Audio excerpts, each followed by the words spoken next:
thanks for taking time out of your day, man. I appreciate it. Oh, anytime. Kris, you're the head coach at Chewelah Jiu Jitsu. Did I say that right? Yes, you did. Awesome. Not a lot of people say when they don't know. Okay. That's awesome, man.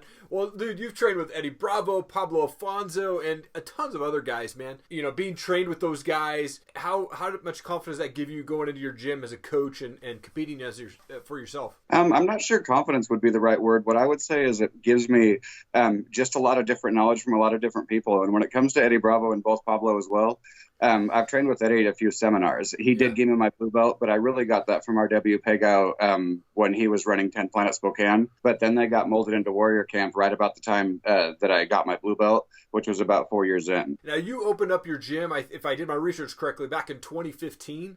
What inspired you to do that? Well, there's just not a lot to do in this little town for kids and stuff like that. So usually they'll end up smoking cigarettes at the park or something like that instead of doing something positive with their life if they're not given the opportunities. So I wanted to be one of the guys in the town that really pushes stuff like that for kids, just like another guy in the community, Roan Katzer, opened up a gym that's 24 hours and it's awesome. It's got like golf simulators and climbing walls and a boxing ring and all kinds of cool stuff like that. So we're trying to get the kids to go in a little bit more positive direction, like just in this town in general, because there's really not a lot for them to do. As I was looking around and trying to research on you there, not only have you competed in jiu-jitsu, but it sounds like you fought back in the day, right? Yes, I did. When I first went down to the hip pit that was below Spokane Boxing, whatever 10 years ago was in 2009 probably, I went down there and the first thing I told my coaches was I want to fight 3 times. Okay. And I said, whether I lose all 3 or win all 3, I'm doing that. And then I'll go from there. And so I fought my first fight. And 20 minutes before I was supposed to fight, they came in and told me that my opponent got changed, which happens a lot at amateur shows. Sure. 20 minutes before is a bit recent, you know.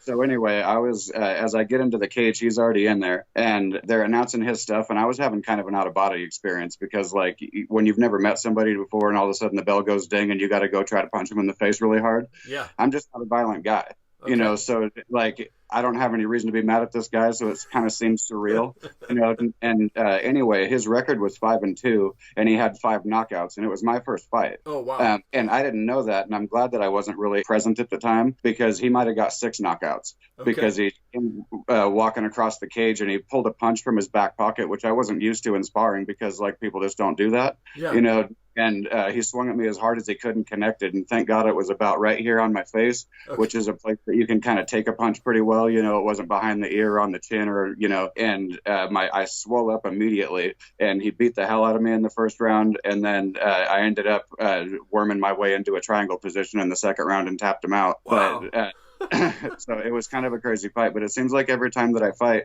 I always get beat up in the first round. And I don't know what that is. I think it's probably because I'm just not a violent person. And I don't think it's time to fight until somebody hits me in the face really hard. Right. Yeah, sure. Absolutely. Now, how many times did you actually end up fighting? Did you fight the 3 times? Yes, I did. Okay. I fought again my second fight, and it was at the hub where we have seen each other and stuff like that. Yeah. And I was fighting a kid named Martise Kennedy, and he was one of the scariest looking dudes you've ever seen. He had a red mohawk and this giant black dude, and he missed weight by 14 pounds. And Joel Thomas was coaching me at that time at that fight, and he said that if he didn't cut some weight overnight that he wasn't going to let me fight. And I had trained for 2 months, and I was just like, no, I don't care how much he weighs. We're fighting. You know, like I trained too hard to let a few pounds make a difference. I didn't care. Yeah. I ended up, same kind of thing happened to me at that fight. I went for a guillotine against the cage and he slammed me down and I lost all my wind because I got the wind knocked out of me. And so he moved him out, and thank God they weren't stopping fights like they have been lately, you know, like, cause it seems like at the amateur shows, they're kind of quick on the trigger, in my opinion, to a certain extent. Sure. Not all the time, obviously, but there's, that's subjective, you know. Anyway, he rained punches on my face for about the last 2 minutes of the first round. And now I can escape that position much easier than I could then. Right. But anyway, the same kind of thing happened. I went for a guillotine again. He slammed me down again in the second round, but thank God my coaches were like closest enough for me to like touch on the cage. And they told me how to get into a triangle position again. So I ended up with a triangle off my back as well. So that was pretty cool. But my third fight that I got into was against Grunt Style, and we fought at 160 pounds, and I'd previously been fighting at 170. And I was just like, well, I was like, I can lose 10 more pounds if I just really get after it, you know. As it turns out, losing 24 pounds in 20 days was a lot. And I was very, very well prepared for that fight. And it's actually my favorite fight, which is why I'm gravitated towards coaching. Because if you asked a fighter what their favorite fight was and they said it was the one they lost, you'd be like, well, that's a really weird thing to say. We had a great fight for the first 2 rounds. And then in the beginning of the third round, I went for a sloppy takedown because I was way too tired from cutting weight. And he was the better man that day. You know, he beat me fair and square, and I've congratulated him many times. And I also got one of my favorite pictures that I've ever seen out of that fight. But that was my favorite one because I was the most prepared. I looked the best. I accomplished one of the hardest things I've ever done, which is making 160 pounds at 6'2". You know, I hadn't weighed that much since I was a freshman in high school, probably. And I was like 32 when that happened. Right. Wow. You ended up fighting 3 times. What made you decide? Because you said you're not a violent person. What made you decide to actually get into MMA in the first place? Well, actually, this is kind of interesting because I have a friend who's 5 feet tall, and he was actually born with his legs backwards. Oh, and wow. 40 surgeries as a kid. They turned him around back straight. And I don't know how this is even possible. He's tried to explain it to me, but I'm not a doctor. But he doesn't even have any kneecaps, but he walks around just fine. Okay. And he actually signed up for a cage fight one day because all he's ever done is wrestled. And this was 10, maybe 11 years ago. I was like, dude, what are you trying to fight for? I was like, you never had any fights or anything like that. And he's like, yeah. I was just like, I just want to fight. And I was just like, all right.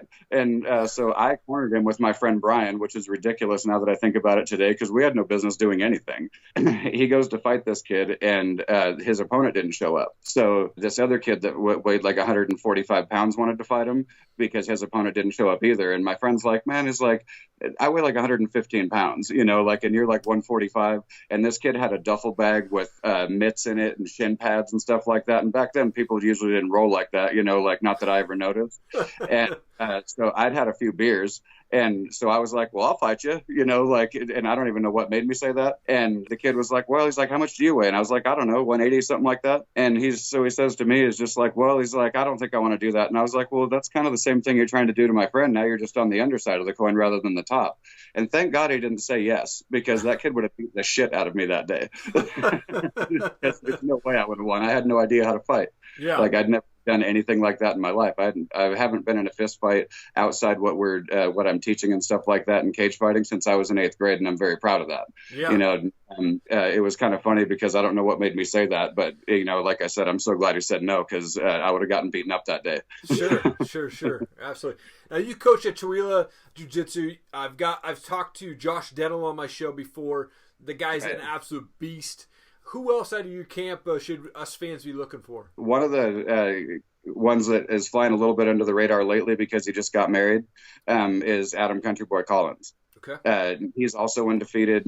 He was actually slated to fight Corey Cook in a title fight, but that was like we agreed to that fight, and then like a week after that, he decided that he was going to get married on June 2nd, or on June 1st rather. And so I was like, hey man, I was just like, either you have the coolest wife in the world and she's going to let you really train for this title fight, or let's do something different and concentrate on your marriage, because that's obviously way more important than an amateur title fight. Yeah. You know, he agreed with me, and so we're kind of looking to see what's next for him. Okay. And I'm hoping to get him into maybe a combat jiu-jitsu match, maybe in this next upcoming Proving Grounds card. And I got a few guys that want to come do that, so that should be fun. Cool. And hopefully I do too, but I've had a bum shoulder since last Christmas. Oh, okay. Gotcha, man. Well, hopefully that heals up for you there. Well, you know, martial arts, it's such a mental game versus even a physical game, right?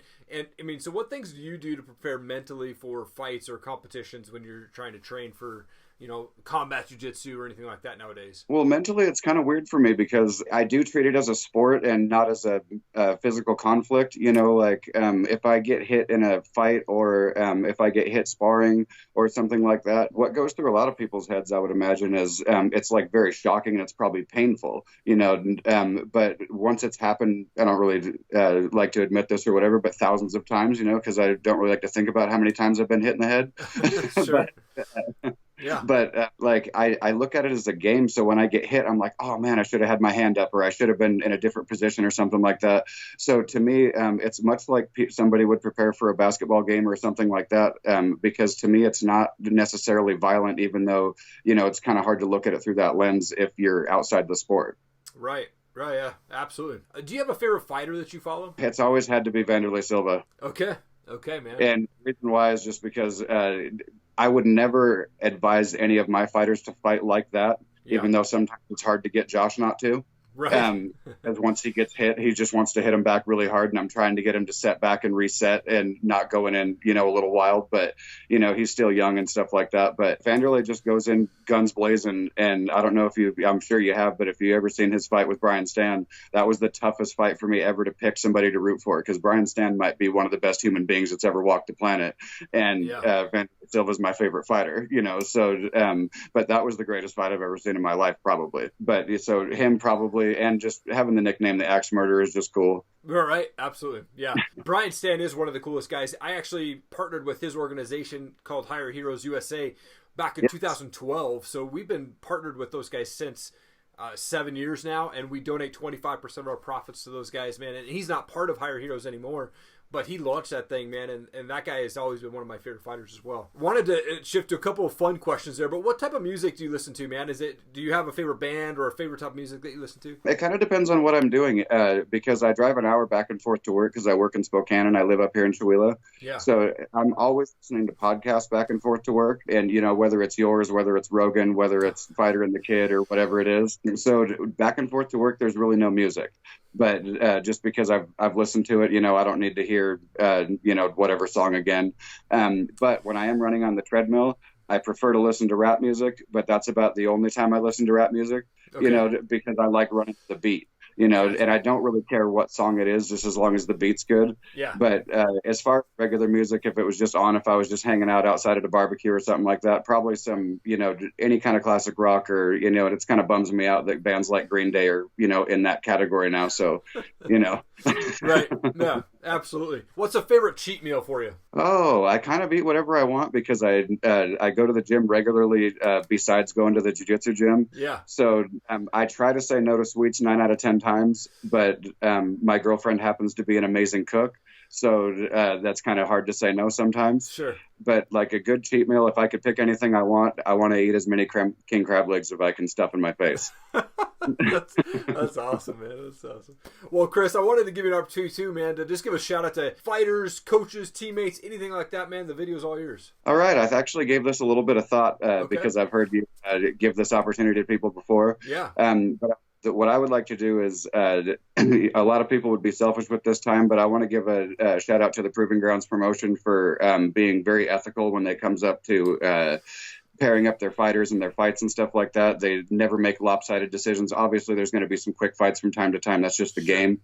But I've had them, offer us fights and stuff like that. And I'm just like, we're not ready for that one yet. And they're not just like, we'll either fight this guy or you can fight on a different card. They're very understanding. Guys like Daniel Swain and another guy that's a really good up-and-comer guy. He's really young and stuff like that. But Nick Masonholder is one of the best dudes that I've met, and I've only seen him a few times. I talked to him for about a half an hour on the phone about the upcoming WFC event that's happening. Yeah. And I might get a couple of guys to box in that. But I was talking to him on the phone, and I had to ask him how old he was. And he told me 23, and I was just like, really? I was like, because you're talking to me like somebody that's in their 40s, and he's a very mature for his age, just genuinely good dude. And Absolutely. So I would have to say shout out to Nick Masonholder and the Proving Grounds promotion. That's awesome. Yeah, I've met Nick. He's actually been on my show previously. Amazing guy, and what he's doing with WFC and other promotions right now and matchmaking and all that.